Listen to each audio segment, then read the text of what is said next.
যুক্তরাষ্ট্রে এনসিপি সদস্য সচিব আক্তার হোসেন, সিনিয়র যুগ্ম সদস্য সচিব ডাক্তার তাসনিম জারা সহ রাজনৈতিক নেতৃবৃন্দের উপর হামলাকারীদের বিরুদ্ধে যুক্তরাষ্ট্রে মামলা দায়ের করেছেন আক্তার হোসেন। আজ এক ভিডিও বার্তায় এই তথ্য জানান তিনি।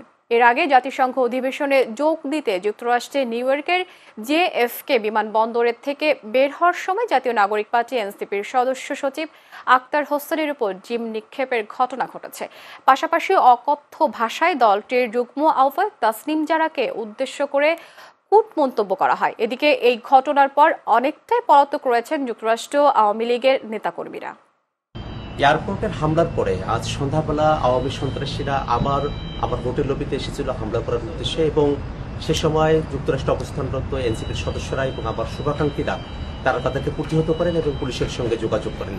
পরবর্তীতে পুলিশ ইনভেস্টিগেশন অফিসার তিনি প্রিসেক্টে এসে মামলা দায়ের করার জন্য আমাদেরকে পরামর্শ দেন। তার প্রেক্ষিতে আমি এয়ারপোর্টের খুব কাছের যে থানা পুলিশের রয়েছে সেখানে এসেছি, এবং যারা সেই দিন আমাদের উপরে হামলা করেছিল এবং হত্যা চেষ্টা করেছিল, ডেথ থ্রেট দিয়েছিল, তাদের ব্যাপারে আমরা এখানে মামলা দায়ের করেছি।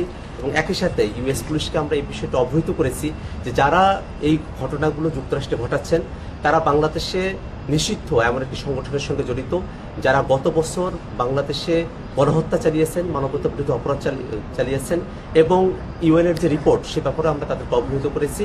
আমরা মনে করি যে আওয়ামী সন্ত্রাসীরা তারা দেশে হোক দেশের বাইরে যেখানেই হোক, আমরা তাদের ব্যাপারে আইনগতভাবে যে প্রতিকারের ব্যবস্থা সেটা আমরা গ্রহণ করব, এবং আমরা এই কথা বিশ্বাস করি যে আওয়ামী সন্ত্রাসীরা তারা যত ধরনের অপরাধ করেছেন সেই অপরাধগুলোকে আইনগতভাবেই নিষ্পত্তি করা সম্ভব, এবং আওয়ামী লীগ তার সন্ত্রাস নিয়ে বাংলাদেশে আর ফিরে আসার সুযোগ পাবে না।